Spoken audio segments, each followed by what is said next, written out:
आज केंद्र और राज्य की सरकार स्वयं का स्टार्टअप स्थापित करने के लिए बहुत सारा सहयोग कर रही है।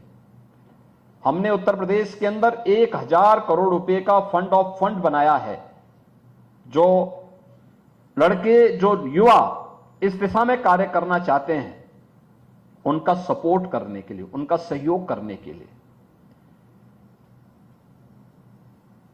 इंडस्ट्री और इंस्टीट्यूशन का आपस में सहयोग बने, कोलैबोरेशन हो, और उसके माध्यम से युवाओं को वहां पर इंटर्नशिप करने का एक अवसर प्राप्त हो।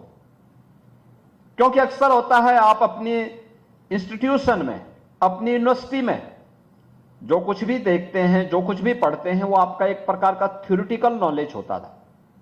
लेकिन आपने इस इनोवेशन कैंपस में आपने देखा होगा, यहां पे आपको प्रैक्टिकली एआई के बारे में, इंटरनेट ऑफ थिंग्स के बारे में, बिग डाटा के बारे में, उसका प्रयोग करते हुए आप देखे गए होंगे। उसका प्रैक्टिकल स्वरूप आपने, उसका व्यावहारिक स्वरूप आपने यहां पे देखा है। यह जो व्यावहारिक स्वरूप है, यही आपके जीवन में उपयोगी होने वाला है। क्योंकि थ्योरी पढ़ते पढ़ते व्यक्ति की समझ में कम आता है, लेकिन जब उसी का व्यावहारिक स्वरूप देखता है तो बहुत आसानी के साथ उसको आप आगे बढ़ा सकते हैं, बहुत आसानी से आप उसको बढ़ा सकते हैं।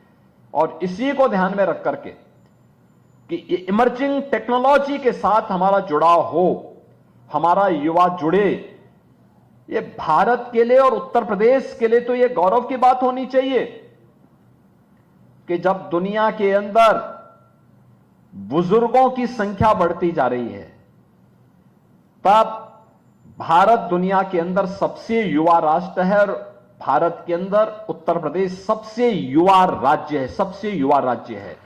यानी हमारी जो कुल आबादी है, उस आबादी में 56 से 60% आबादी ऐसी है जो वर्किंग फोर्स है, युवाओं की है, कार्य करने की सामर्थ्य रखती है।